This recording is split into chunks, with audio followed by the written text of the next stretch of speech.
Seorang bocah asal Rusia bernama Vasily terlihat sedang diajari oleh kakeknya untuk berburu serigala.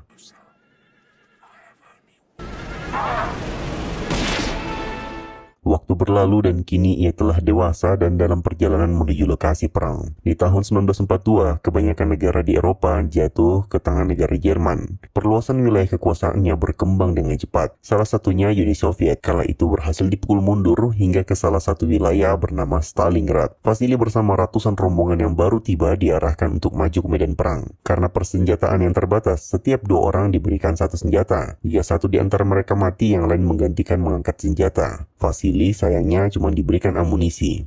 Kala itu Uni Soviet mengalami banyak kekalahan karena tak sedikit tentaranya memiliki mental tempe. Mereka berusaha kabur saat di medan perang. Vasily yang masih kroco disuruh maju ke depan duluan. Alhasil ia dan kawannya belum apa-apa sudah banyak yang tumbang, menerima hujan peluru dari pasukan Jerman yang sudah sangat siap. Tak sedikit dari mereka yang berusaha kembali lari ke belakang untuk mencari perlindungan. Namun sang kapten memerintahkan siapa saja yang lari kembali mencari perlindungan untuk dibunuh karena dianggap pengecut.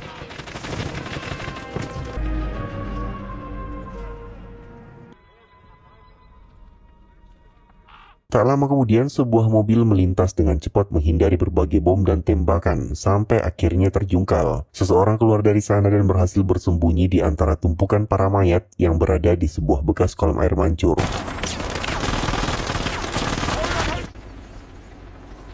Dari jauh ia melihat seorang petinggi militer Jerman yang sedang bersantai berencana untuk mandi. Ia pun mencoba mengambil senjata di dekatnya dan menarik pelatuk. Namun, senjata itu ternyata tak berpeluru. Dari arah lain terlihat Vasily yang ternyata selama ini selamat dari serangan tadi. Ia pun membantu dengan mengisi amunisi senjata tersebut dan memperingatkan kalau orang itu mau menembak, lokasi mereka bakal ketahuan. Paling tidak tunggu dulu sampai ada suara ledakan bom baru menarik pelatuk. Namun karena tak yakin akan kemampuannya, ia mempersilahkan Vasily yang untuk menembak. Dari sebuah lubang ia bersiap untuk menembak. Namun beberapa tentara kembali datang ke lokasi tersebut. Tapi akhirnya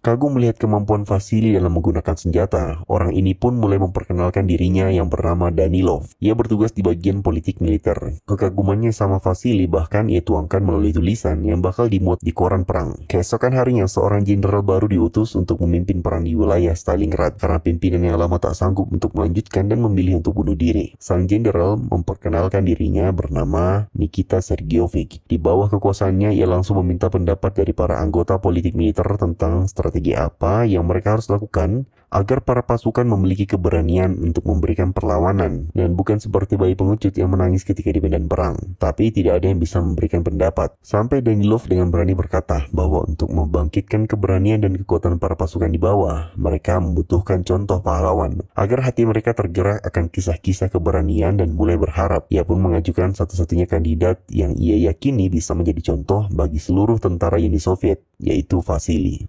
Alhasil Vasily dipindahkan ke divisi sniper. Dan hari demi hari, makin banyak petinggi Jerman yang ia berhasil bunuh. Tercatat sudah ratusan tentara lawan yang mati di tangannya. Tak henti berita mengenai keberaniannya dimuat di koran yang disebar ke seluruh penjuru Uni Soviet. Akhirnya makin banyak orang yang bergabung ke militer secara sukarela, apalagi yang ingin bergabung ke divisi sniper. Hingga suatu hari di medan perang, Vasily terlihat sudah siap menembak. Namun mengurungkan niatnya saat seorang bocah tiba-tiba muncul dari samping. Bocah ini bernama Sasha. Ia adalah salah satu penggemar berat Vasily. Dengan menggebu-gebu, ia mengajaknya untuk singgah makan malam di rumahnya. Ibu Sasha bernama Filippo menyambut dengan ramah. Sampai di sana tak lama kemudian Danilov menyusul, membawakan surat-surat para penggemar Vasily yang harus ia balas satu persatu. Kemudian tetangga Sasha bernama Tania kembali dari perang untuk istirahat. Ia kaget melihat wajah Vasily secara langsung. Namun kecantikan Tania juga membuat mereka kagum. Belum lagi Tania tak hanya cantik dan berani, ia juga lulusan salah satu universitas ternama di Moskow untuk jurusan sastra Jerman. Kita berpindah ke sisi pasukan Jerman. Melihat banyaknya perwira yang mati akibat ulah Vasily, Jerman mengirim seorang sniper khusus yang namanya terkenal juga di antara mereka. Sampai-sampai jenderal Jerman yang memimpin penyerangan di sana tak menyangka akan kedatangannya. Sniper ini bernama Konik. Ia pun mulai mengatur strategi untuk memancing Vasily mendatanginya, di mana keesokan paginya regu sniper dibutuhkan di wilayah bekas pertokoan. Di antara puing-puing, mereka bersembunyi dan terlihat ada sniper musuh yang berada di atas sebuah gedung. Dengan mudah, Vasily berhasil menumbangkannya. Mereka kemudian berencana untuk ke atas sana demi mengambil kalung sniper yang sudah mereka kalahkan,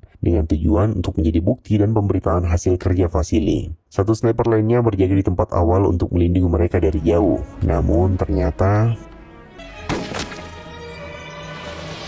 Vasily dan temannya yang berhasil masuk ke dalam gedung berhati-hati mengambil langkah untuk menuju lokasi sniper tadi. Sampai akhirnya mereka menyadari bahwa korban tadi hanyalah sebuah boneka yang dibuat seakan-akan manusia, agar mereka masuk ke dalam perangkap. Dari sudut yang tak diduga, Mayor Konik memantau siap menembak. Vasily sadar dari puntung rokok di sekitarnya yang masih panas, tahu bahwa Konik masih berada di gedung yang sama. Ia pun meminta temannya untuk jangan bergerak. Namun karena tak lama kemudian pesawat Jerman datang menjatuhkan bom, membuatnya ketakutan dan memilih lari dari persembunyian, yang akhirnya ia pun tewas seketika. Untungnya akibat pengoboman tadi jugalah Vasily berhasil meninggalkan lokasi dengan aman. Saat kembali ke markas, Konik terlihat sangat tenang dan yakin tak akan lama lagi bisa berhasil melenyapkan Vasily. Ia sibuk membaca koran untuk mendalami musuhnya. Yang mengagetkan adalah Sasha ternyata bekerja sebagai pembersih sepatu untuk Konik. Ia juga dengan polosnya mengatakan mengenal baik Vasily.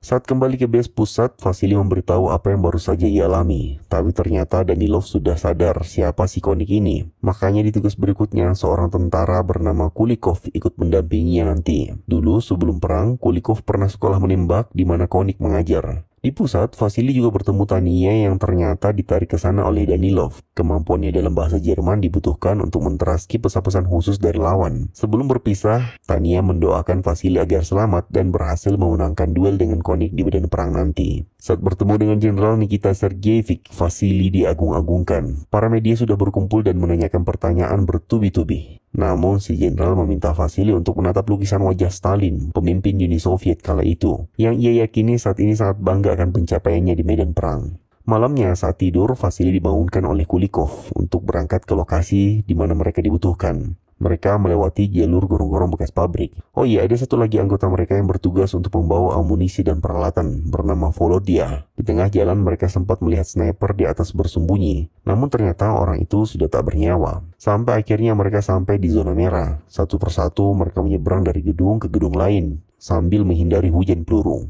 Di atap, Vasily dari jauh memutuskan kabel telepon musuh untuk memancing mereka keluar. Lalu mereka berpindah lagi ke lokasi yang lebih pas untuk eksekusi. Benar saja, tak lama kemudian tentara Jerman mulai memperbaiki kabel.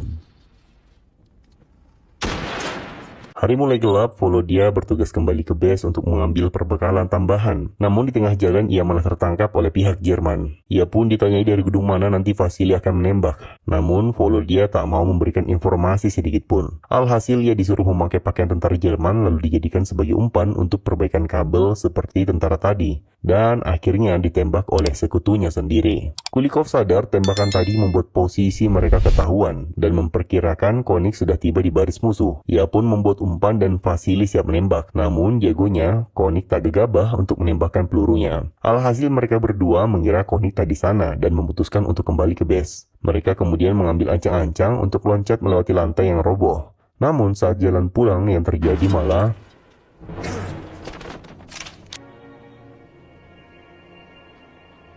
di markas pusat, Jenderal Nikita mendesak Danilov untuk segera menghabisi Konik. Vasily soalnya sudah cukup memakan waktu untuk deal ini sampai-sampai tak ada kisah lagi yang bisa dicetak untuk media. Khawatir nanti akan berpengaruh bagi semangat para pasukan. Setelah dari sana, Danilov menemui Tania. Ia pun mencoba menggodanya dengan memberikan ikan segar untuk Tante Filippo. Tania kemudian terlihat murung dan meminta Danilov untuk kembali menugaskannya sebagai prajurit lapangan. Saat kembali ke tempat persembunyiannya, Vasily terlihat murung. Ia menyampaikan ke Danilov bahwa dirinya tak sanggup untuk memenangkan duel ini. Konik menurutnya terlalu jago dibuktikan dengan tembakannya tadi yang headshot bahkan saat targetnya sedang melompat. Namun Danilov berjanji di pertarungan berikutnya Vasily akan selangkah lebih maju karena kini mereka memiliki mata-mata khusus untuk memantau pergerakan Konik. Danilov sendiri memiliki satu permintaan untuk Vasily lakukan, yaitu membujuk Tania untuk mengurungkan niatnya kembali bertugas di lapangan. Yang malamnya Vasily sudah coba sampaikan. Cuman Tania mengatakan, tadi pagi ia mendapat kabar bahwa beberapa minggu lalu kedua orang tuanya mati saat berusaha menyeberang perbatasan. Makanya ia ingin bertumpur untuk membalaskan dendamnya. Vasily kemudian memberikan Tania sebuah senjata untuk digunakan.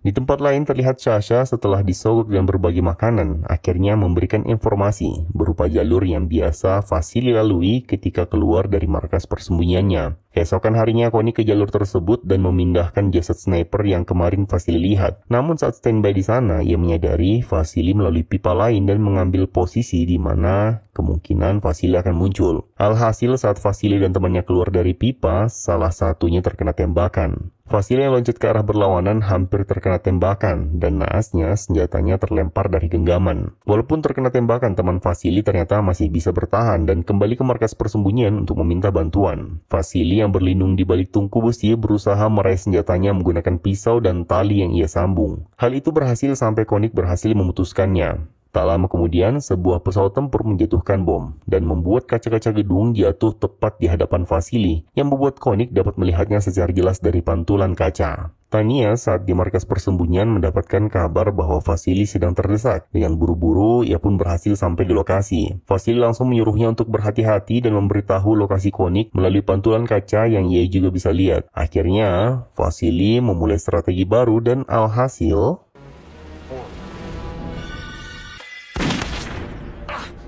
tembakan tadi membuat Vasily dan anggota lainnya berpesta untuk merayakan keberhasilan duel tadi. Dan saat tengah malam, ia dan Tania saling berhubungan badan. Mengingat selama ini Tania memang menyukai Vasily dan bukan Danilov. Keesokan paginya, ia pergi menemui Danilov dan meminta pemberitaan tentang dirinya dihentikan. Menurutnya, ia beruntung bisa menembak tangan Connie kemarin. Namun selanjutnya, kemungkinan besar ia akan kalah. Kali lagi Danilov menolak permintaan itu dan memanggil Sasha yang ternyata selama ini merupakan agen ganda. Danilov mengatur agar anak ini mendapat kepercayaan untuk berada di dekat Konik, dan Sasha memberitahu di mana Konik bakal bertugas besok hari. Vasily sebenarnya emosi akan sikap Danilov yang tega mempertaruhkan nyawa Sasha hanya untuk kemenangan duel ini. Namun mau tak mau dirinya harus menuruti perintah para pimpinan militer.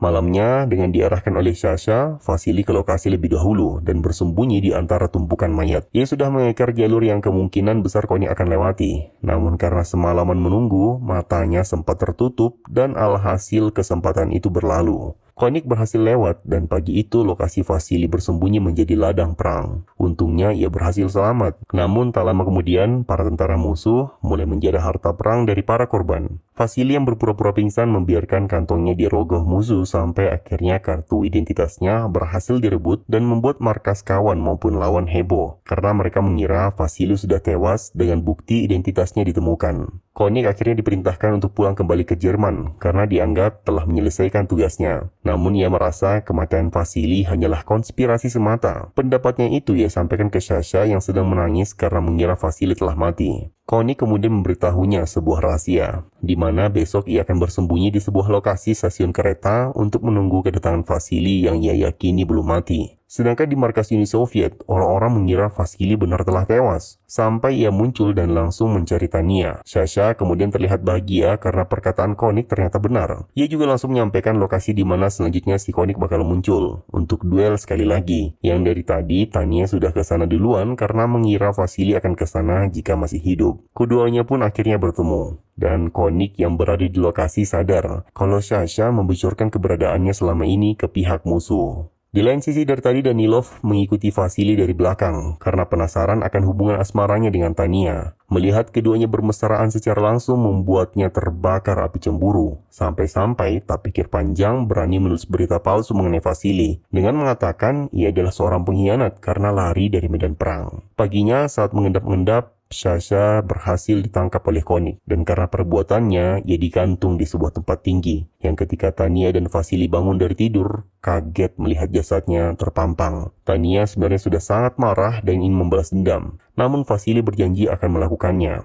Ia pun akhirnya kembali ke medan perang di mana ia bertugas. Di sana Tania bertemu Danilov dan meminta bantuan untuk menyampaikan ke Tante Filipov terkait kematian putranya Sasha. Namun karena gak tega untuk menyampaikan hal yang sebenarnya terjadi, Danilov saat di rumah Tante Filipov malah bilang Sasha berkhianat dan kini menjadi sekutu Jerman. Mendengar anaknya selamat walaupun berkhianat membuat Tante Filipov yakin untuk segera meninggalkan rumahnya untuk mengungsi. Dibantu dengan Tania dan Danilov, mereka lari ke pelabuhan. Namun di tengah jalan, Tania terkena bom busuh yang membuatnya terluka parah.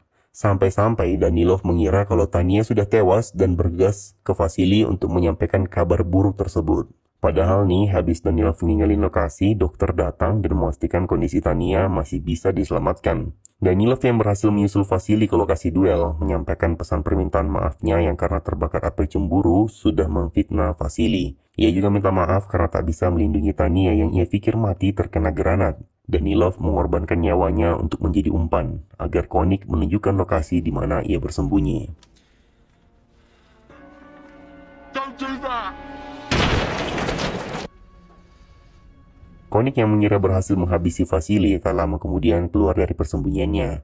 Dan baru beberapa langkah, barulah ia sadar kalau sebuah senapan sudah mengeker kepalanya dari tadi.